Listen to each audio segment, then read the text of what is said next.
السلام علیکم. ہمارا تھرڈ لیسن ہے why boys fail in college. لڑکے کالج میں ناکام کیوں ہوتے ہیں, اس کی وجوہات کیا ہیں, اور یہاں پہ ہمیں ڈیٹیل میں کیٹیگری ملے گی اسٹوڈنٹس کی. پہلے ان کو 2 کیٹیگریز میں ڈیوائڈ کیا جائے گا. سب سے پہلے وہ اسٹوڈنٹس ہوں گے جو کوشش کرتے ہیں لیکن وہ ناکام ہو جاتے ہیں, اور دوسرے وہ ہیں جو سرے سے امتحان میں کامیاب ہونے کی کوشش ہی نہیں کرتے.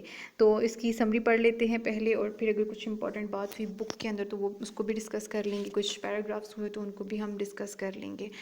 سب سے پہلے تو مصنف جو ہے, آتھر جو ہے, جس کا نام ہربرٹ ای ہاکس ہے, جو کہ why boys fail in college کا آتھر ہے, اس نے ناکامی کے اسباب بیان کیے ہیں. سب سے پہلے تو وہ اسٹوڈنٹس کو 2 گروپس میں ڈیوائڈ کرتا ہے. وہ کہتا ہے کہ پہلا گروپ جو ہے ان اسٹوڈنٹس کے اوپر مشتمل ہے جو کہ امتحان پاس کرنے کی کوشش کرتے ہیں لیکن وہ ناکام ہو جاتے ہیں, اور دوسرا وہ گروپ ہے جو کہ سرے سے محنت ہی نہیں کرتا اور وہ ناکام ہو جاتا ہے. اب اس نے ان اسٹوڈنٹس کو ٹارگٹ کیا ہے جو کہ پاس ہونے کی کوشش کرتے ہیں لیکن ایک وجہ سے یا دوسری وجہ سے یا کسی بھی وجہ سے وہ ناکام ہو جاتے ہیں, کیونکہ ان طلباء کی ناکامی پر بحث کی تو ضرورت ہی نہیں ہے جو سرے سے کامیاب ہونا ہی نہیں چاہتے. اور پہلے کہتا ہے کہ ان کو ڈسکس کر لیتے ہیں کہ وہ کیا وجہ ہے, ایک وجہ ہے یا دوسری وجہ ہے یا جو بھی وجہ ہے. اور پھر کہتا ہے کہ ان کو تو ڈسکس کرنے کا فائدہ ہی نہیں ہے, کیونکہ جنہوں نے ٹرائی ہی نہیں کی تو ان کا فائدہ ہی نہیں ہے کہ ان کو ہم ڈسکس کریں.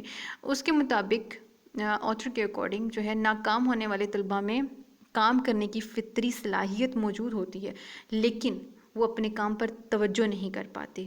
مثال کے طور پر ایک لڑکا جو کہ اسٹڈی کرنے کے لیے بیٹھا ہے, اچانک اسے خیال آتا ہے کہ اس نے اپنی پینسل جو ہے اس کو بھی شارپ کرنا ہے. اب شارپ کرنے کے بعد وہ اپنی ساری پینسلز شارپ کرنی اسٹارٹ کر دے گا. اس طرح سے وہ اپنا ٹائم ویسٹ کرتا ہے اور وہ پڑھائی پر توجہ نہیں دے پاتا. اب یہ جو ہے یہ نروس ہیبٹس ہوتی ہیں اور ان کو کنٹرول کرنا بڑا مشکل ہوتا ہے, اور دوسرا کوئی نہیں کر سکتا جب تک کہ انسان خود ہمت نہ کرے, اپنے اوپر جبر نہ کرے تو ان عادات سے چھٹکارا وہ حاصل نہیں کر پاتا, اور دوسرا کوئی بھی اس سلسلے میں ان کی مدد نہیں کر سکتا. اب طلباء کی ناکامی کا دوسرا سبب جو ہے وہ کیا ہے کہ ایسے سبجیکٹس کی سلیکشن ہے جو کہ ان کے موڈ کو, ان کے ٹیمپر کو وہ سوٹ نہیں کر رہی ہوتی ہیں, ان کی پرسنالٹی کو سوٹ نہیں کر رہی ہوتی, یا ان میں ان کا انٹرسٹ نہیں ہوتا. اور اس میں زیادہ تر جو رول ہوتا ہے وہ پیرنٹس کا ہوتا ہے. مثال کے طور پہ بچہ جو ہے, لڑکا جو ہے, وہ کوئی مضمون پڑھنا چاہتا ہے, کسی اور سبجیکٹ میں اس کا انٹرسٹ ہے, لیکن جب کہ اس کے پیرنٹس ہیں وہ کیا کریں گے, اس کو دوسرے مضمون پڑھنے پر وہ مجبور کریں گے. اور ایسے میں جب ایک چیز جو اس میں آپ کا انٹرسٹ نہیں ہے, جب انٹرسٹ آپ کو نہیں ہے تو یہ ہوگا کہ وہ مضمون سمجھ میں بھی نہیں آئے گا, وہ سبجیکٹس آپ کو مشکل بھی لگیں گے. اور اس طرح سے وہ لڑکا جو کہ اپنے پیرنٹس کی خواہش پر یا ان کے مجبور کرنے پر سبجیکٹ سلیکٹ کر لیتا ہے یا ان کی سلیکشن کر لیتا ہے تو وہ ناکام ہو جاتا ہے, وہ اس میں دلچسپی نہیں لے پاتا. آگے ہے, بسا اوقات چند ذہین لڑکے بھی امتحان میں ناکام ہو جاتے ہیں. کیوں وہ ناکام ہو جاتے ہیں؟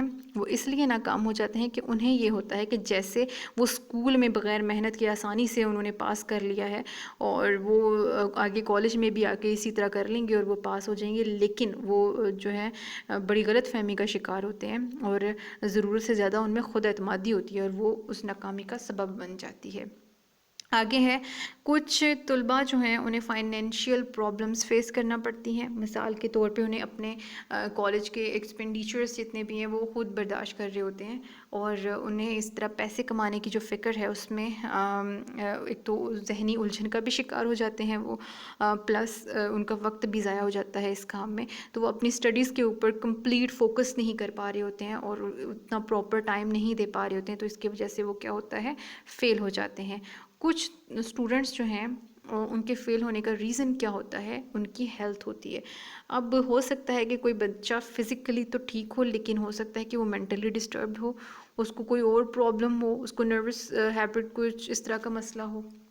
اب یہ ہوتا ہے کہ ایسے اسٹوڈنٹس کو جو ہے وہ میڈیکلی ان کو ایگزامن کروانا چاہیے کہ ان کو کیا پرابلم ہے, تاکہ اس سے ان کی بیماری کا پتہ چل سکے, اور انہیں اور ایسی بیماری شاید جس کا انہیں خود بھی علم نہیں ہے, جیسے ڈپریشن ہو گیا, بچے کو خود بھی نہیں پتہ ہوتا کہ وہ ڈپریشن میں ہے, اور اس سے انہیں چھٹکارا مل سکے. اب کچھ اسٹوڈنٹس جو ہوتے ہیں وہ انہیں کس چیز میں انٹرسٹ ہوتا ہے, انہیں گیمز میں انٹرسٹ ہوتا ہے, اور وہ ضرورت سے زیادہ دلچسپی لے رہے ہوتے ہیں اور وہ اپنی پڑھائی کو اگنور کر رہے ہوتے ہیں.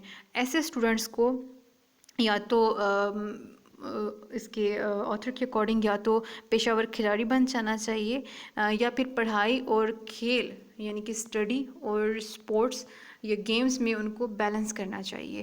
اور اس کے علاوہ کچھ اسٹوڈنٹس جو ہیں ان کے بارے میں یہ بھی ہے کہ وہ بس ویسے ہی ہاک چھاننے کے لیے کالج میں آتے ہیں، بلفرس جن کو کہا گیا ہے، اور وہ پڑھائی میں زیادہ سنجیدہ نہیں ہوتے. اور دانش مندی کا تقاضا یہی ہے کہ آتھر کے اکارڈنگ کہ ان کو کالج سے نکال دینا چاہیے تاکہ وہ عملی زندگی میں جائیں، دھکے کھائیں دنیا میں جا کے، پھر انہیں اپنی اہمیت کا پتہ چلے.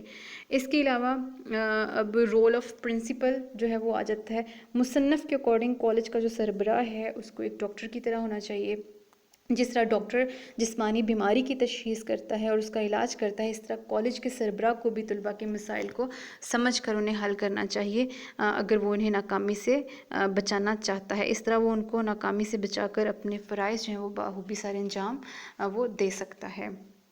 اور یہاں پہ اگر کچھ پیراگراف یا امپورٹنٹ لائنز کی بات کریں تو یہاں پہ تقریباً میں نے چیزیں کور کر لی ہیں، لیکن یہاں پہ اینڈ پہ لائن ہے وہی ڈین کے بارے میں جو میں بتا چکی ہوں کہ اس کو کس طرح کی اس میں ڈائگنوسٹک ایبلٹی ہونی چاہیے، اسی طرح کی ایبلٹی جس طرح کی کسی فزیشین میں ہوتی ہے، تاکہ وہ اسٹوڈنٹ کو ہیلپ آؤٹ کر سکے. ان کو کوئی مسئلہ ہو اور اس بچوں کے ساتھ اس کا کمفرٹ لیول ایسا ہونا چاہیے کہ بچہ اپنی پرابلم بھی اس کے ساتھ جا کے شیئر کر سکے. تو یہ تھا ہمارا آج کا third prose why boys fail in college by Herbert E ہاکس.